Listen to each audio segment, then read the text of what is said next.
So I thought I would take a break from Forever Horror Month and spotlight an almost forgotten gem starring James Spader in his first leading role, a serial killer thriller called Jack's Back.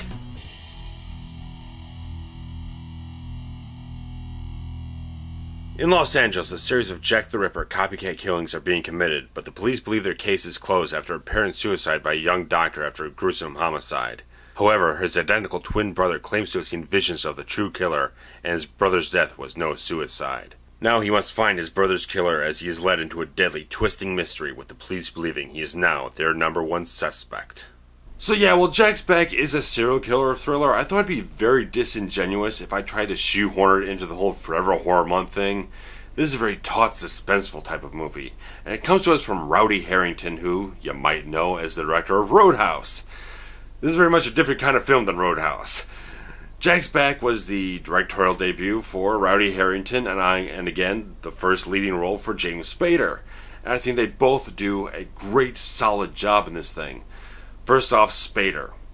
Great actor. And he does a great job in this dual role of identical twin brothers. First off, you got John, who's much more of the clean-cut, caring, kind-hearted type of guy. This clinic doctor who's just interested in helping people in the best ways possible. So it starts the film off with a much more sympathetic person. You can get to know him. He's very relatable. He's very likable, very modest type of guy. And then it takes a turn in the film to where he's no longer there, and it involves his identical brother Ricky, who starts getting all these sort of psychic, they don't really say psychic in the film, but he has all these flashes, like that sort of psionic link of sorts that twins are supposedly supposed to have, that he starts seeing images of his brother's death. And he goes through a whole process that Spader does a really good job making these two very distinctly different characters. So you got John, who's much more clean-cut, much more average type of guy, very heartwarming, humanitarian type of guy. Ricky is much more trouble. He's a much more edgier type of guy. He's got a little more aggressive tendencies in him. He's a little more charismatic. He's got that Spader swagger, but Spader also has that great thing, that kind of Spader magic, where it's so low-key and subtle, but he has this hypnotic electricity that just with the easiest glance, he just creates this energy on the film, on the screen and everything, and really captures your attention really well.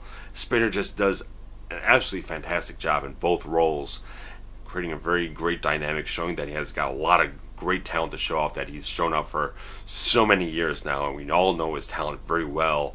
And it's nice that this isn't one of his more sleazier roles, like a Less Than Zero type of thing. It's much more, it's still relatable. Even Ricky, even though he's troubled, he's a little haunted, he's a little edgy and everything, he's a little more darker shades, there's still a relatable person in there, someone that we can grasp onto, we can enjoy, we can have some kind of connection with on screen, that we can follow him through this whole emotional journey that he's going through. And it's just a testament to Spader's acting ability. And there's a whole bunch of different great actors in this thing. Robert Picardo is the psychiatrist in this film. He doesn't have anything very spectacular to talk about, but he does a really solid job that just, like, even the smallest roles, Picardo does fantastic work. And sort of romantic interest in the film, Cynthia Gibb, she does a very good job. She's sweet, she's endearing, she has a very engaging quality to her that makes her vulnerable but still engaging and all this great stuff.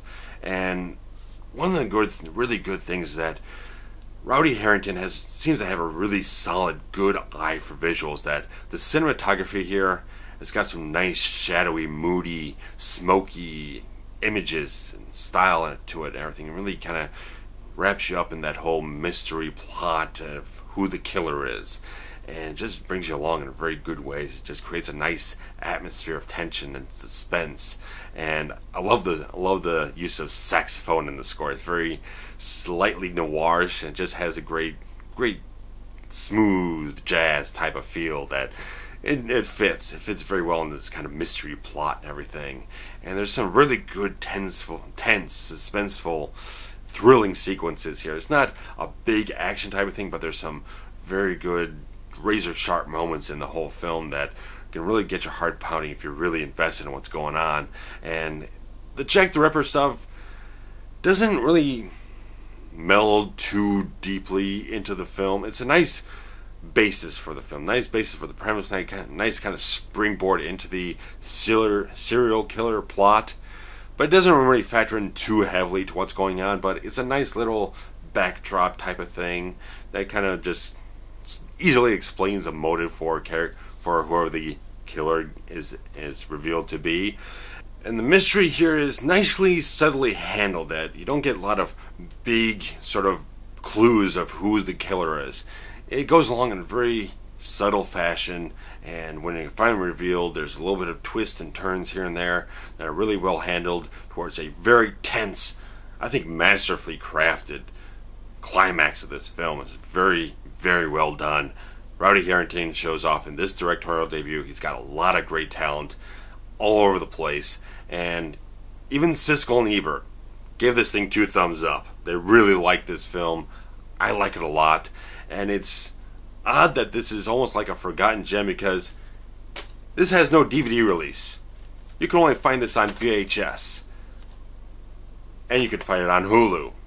It's on widescreen print on Hulu. You can watch it. I think it's for free. I do have a Hulu Plus account at a time, so I'm not entirely certain, but it seems like you can watch it completely for free. Not even any commercials or anything. Just go ahead and watch it. You can watch it there. It costs you nothing, hopefully. But this is a film. You shouldn't watch it on Netflix because apparently Netflix kind of chops out the real ending of the film. That there's kind of a, like I said, there's some twists and turns, and they cut out one of the twists and turns to cut out what the real ending of the film is. So check it on Hulu, or if you really do care for VHS, I would recommend checking it out on that too. And like I said, it's a great film. I think it's a really solid piece of work. You should definitely check it out. And that's really all I got for you on Jack's Back. If you're very much interested in it, you know where to find it. And Forever Horror Month will return shortly, and there will be some Spader in Forever Horror Month. You can bet on it. He stars in one of my top 5 favorite horror movies. I keep building that up, don't I? It's gonna happen. It's gonna happen in about a week or so. So keep posted and post comments, likes. What's your favorite James Spader role? Do you like him in the new series Blacklist? Did you like him on Boston Legal? Did you like him in Less Than Zero? Whatever it is, put some comments below. Share with me what you love about James Spader, and stick around. There's more stuff, more great stuff coming up. Your review of Escape Plan with Schwarzenegger and Stallone soon. So check it out when it comes out. See you later. Bye.